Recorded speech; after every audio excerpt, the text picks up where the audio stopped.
Leslie Smith, and I'm president of the Pacific Northwest Basketball Officials Association. And we're here training at the PNBOA Academy.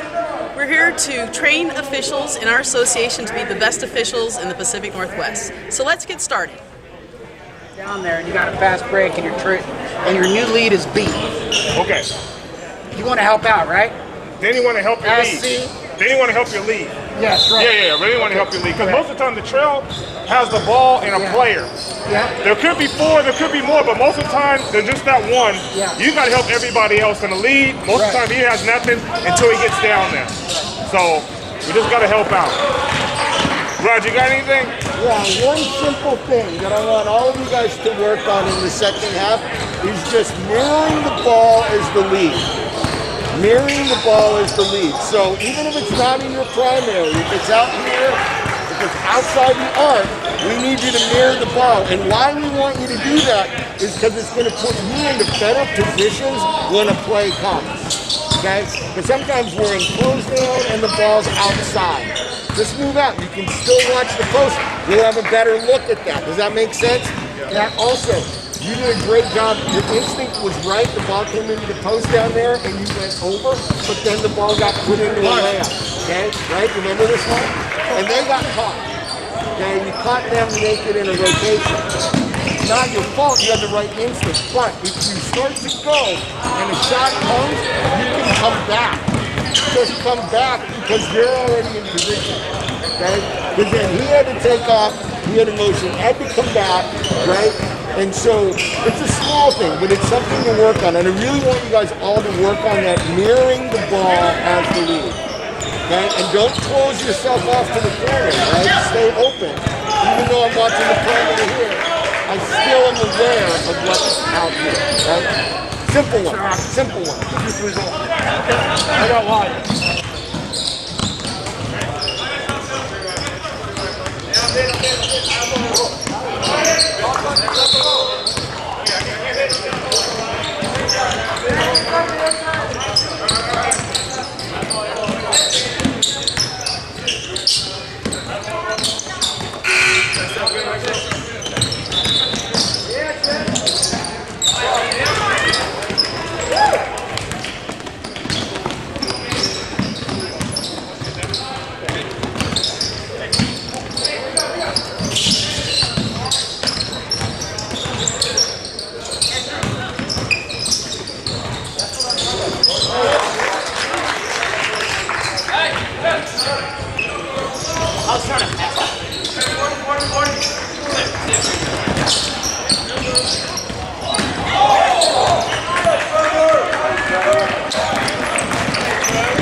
Trevor. Can you catch and take two?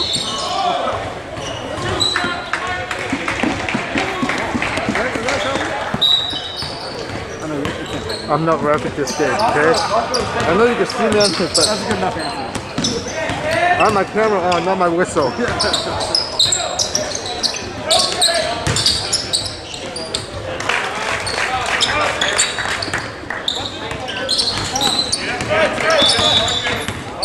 You guys call 3 seconds right now.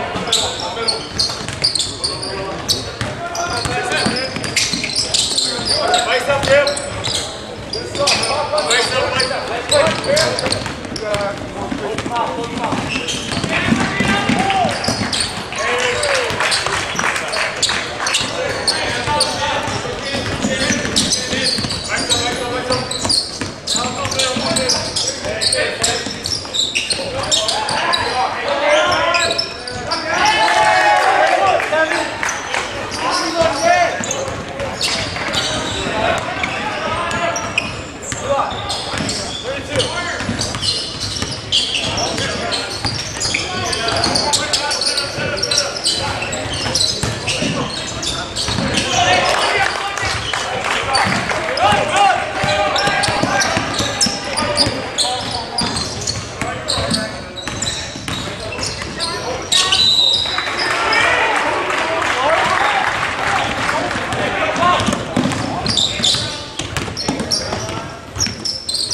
Black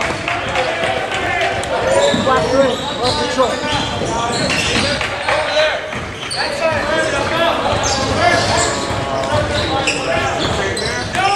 What happened, rotate? Go on the other side. Okay.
Black two, hold.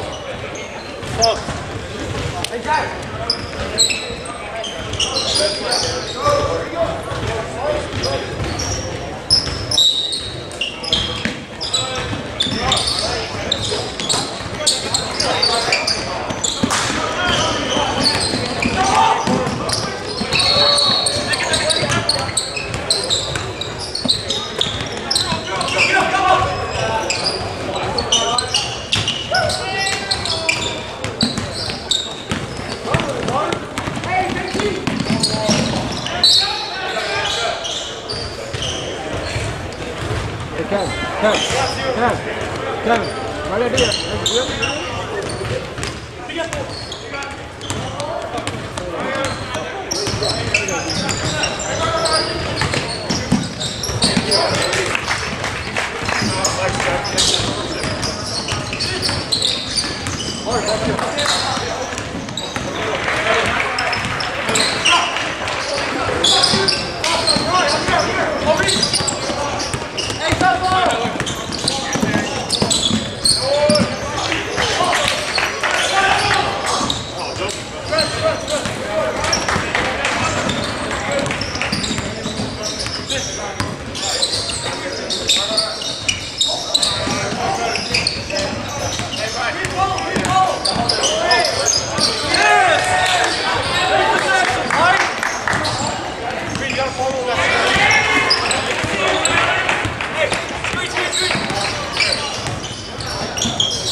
The net on the basket.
Technical foul for profanity. Workmanlike conduct. Coach, got 2 shots. 2 shots to get the field. Oh, you thought you got 2 points? Is that automatic 2 points? You tell me. 2 points in the ball. The shooting. At least that's the shooting. 2 points in the ball. 2 points in the ball. In the ball. What's up, Bob?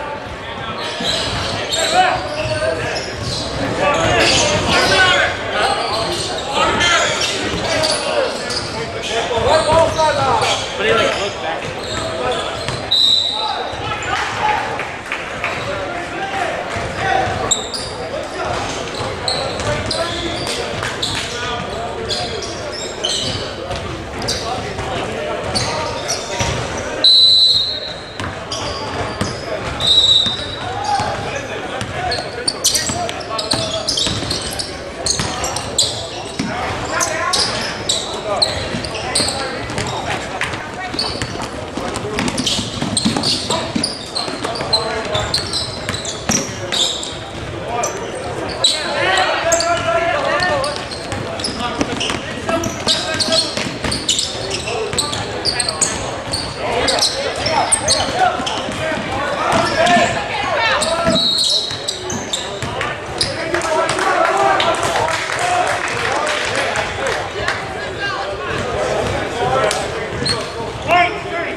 Good job. Hey!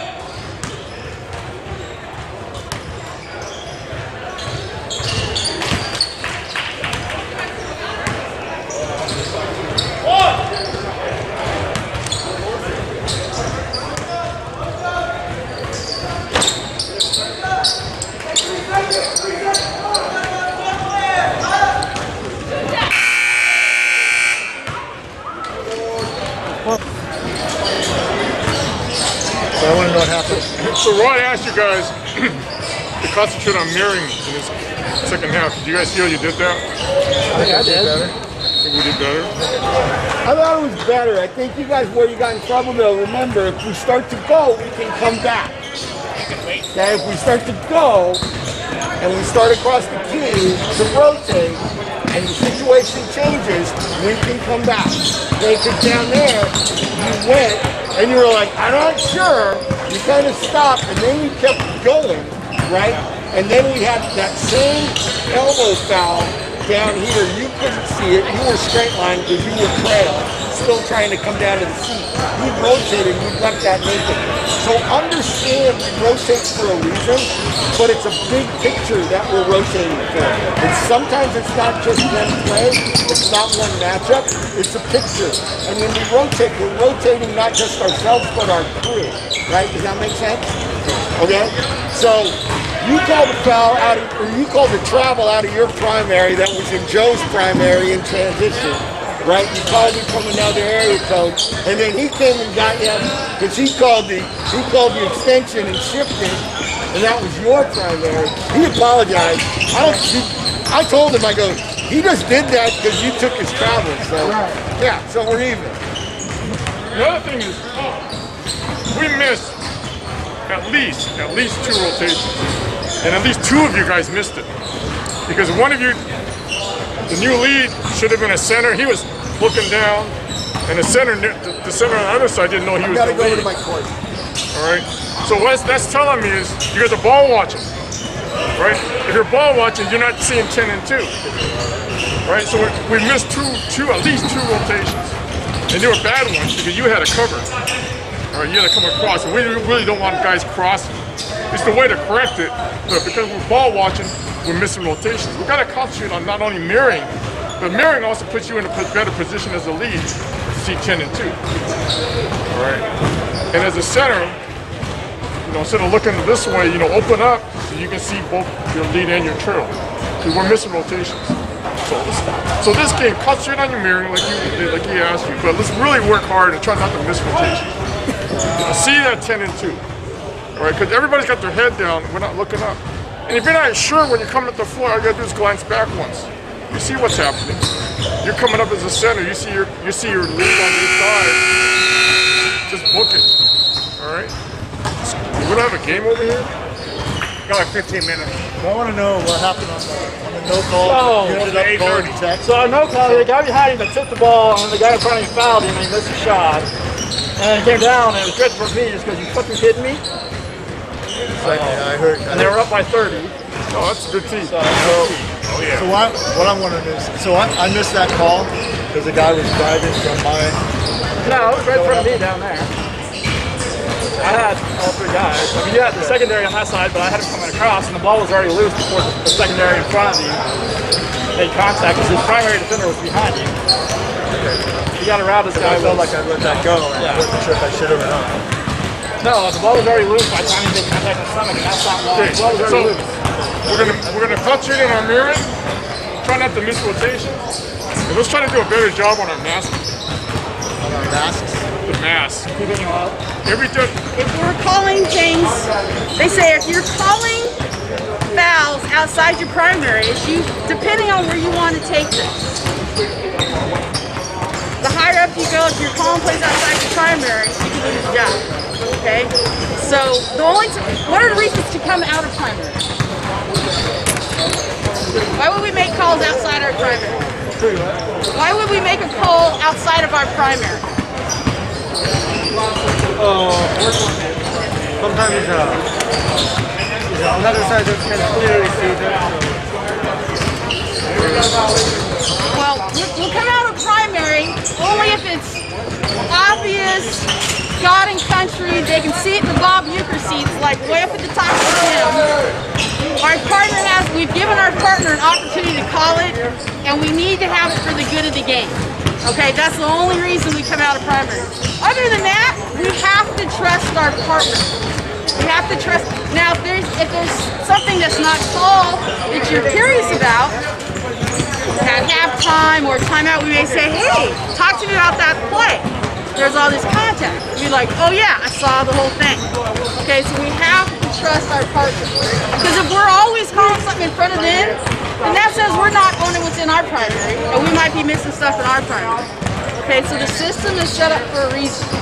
We have to trust it. The other thing that happens is if we're calling stuff outside our primary, it could be hard to match. Okay, because we may be guessing because we don't see plays start, develop, and finish, right? We want to see plays start, develop, finish, and then assess the contact. Did he get displaced and he couldn't take the shot because he was displaced? Or he put a hand on him but he played right through it. It didn't affect his rhythm, speed, balance, quickness. Okay? So these guys can play.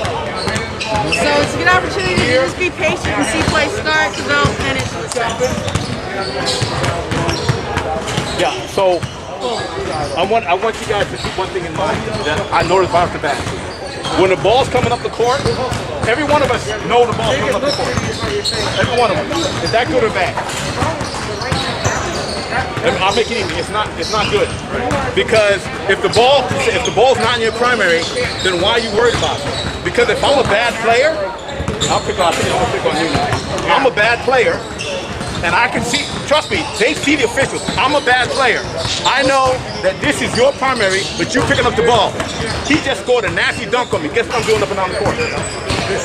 Right? Now, what are you going to see? You're going to see when he gets enough of that and turn around and punch me in the face. Right? So that's why it's important that during transition, if you find yourself picking up the ball and it's not in your primary, there's something wrong. It's very glaring on the court. So that's a discipline that we have. That's a discipline that we have to have. We have to have it. It's three of us on the court. Everybody has a job to do. Number one. Number two, again, too much movement. It's too much. The one thing that happens when the whistle blows is we don't get a sub. If the official gets a sub when the whistle blows, guess what? Then you're done. You're not coming back. So do not move unnecessarily. If I'm in the C, one step, get to your spot and then work it. If I'm the trail, we work the arc. It's right there for you. Get to the angle to see through. If I'm the lead, I'm looking at stuff underneath the basket. Right? Oh, right, yeah. But I also want to make sure that if I'm in close down and there's some tight stuff, I got to get some space to see that, right? That's why a lot of times guys will get here and close down, and guess what? You didn't see me punch him in the back at all because I'm too close. So you get back. Everything is movement but subtle, right? We're not doing tap dance, just subtle movement. Question. Makes sense, okay? I know it's a lot to suck in, but trust me. One day you're gonna wake up and say, oh, I get it. I get it. We give a lot of information now because then at some point you get it. And you understand that you may think you can do the job out there, but I can tell you, it takes a while to get that rhythm. Because we all started where you were, trust me. Foul violation. What is he doing out there? But that's why you have all of us here to help. And ask the question. I'd rather you guys make a mistake here than make it in the game. So make them here, ask the question. We're here to help you. Because I can tell you, you may be working on the court one day, and I gotta trust you. I mean, I gotta trust you. If I don't know what you're gonna call, then what am I doing? I'm more worried about you than I'm worried about the game. Now we're all in trouble. So just take your time. When that whistle blows, everything stops. Everything. If the playing final can stop, that will stop too.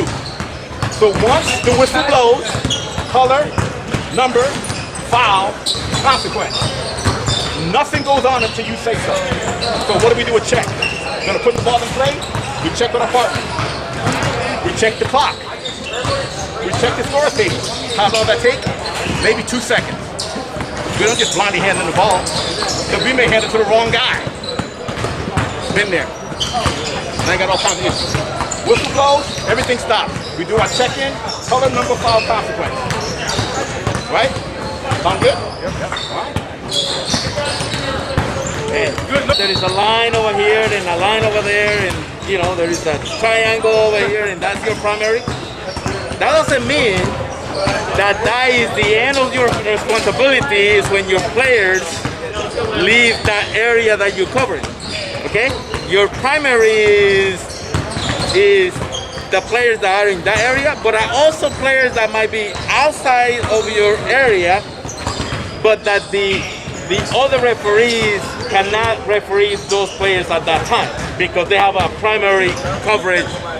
For example, the trail, there is a very competitive matchup between the guard and the defender, and there is a wing over here in the center. I gotta open up to make sure that I help my trail with the wing and the post. I cannot be closed down, so that's not my area, so I just gonna leave it over there and Bob will get it. Well, if he is, and Bob is good, but Ain't that good? None of us are. If you have a very competitive match up front, you need help from me refereeing the wing that he might be held or he push up to get open. So we have to make sure that just because those players are not in our primary are not our responsibility. We have to learn to expand our area of coverage when it needs to be to help our partners. A question for you guys. All the calls, because as a defender, I know that in my primary, he doesn't have the ball, I'm defending him. What? So the message there, like, knock it off. We all paying attention to the whole game. The whole game. Okay? All right. Any questions from you guys?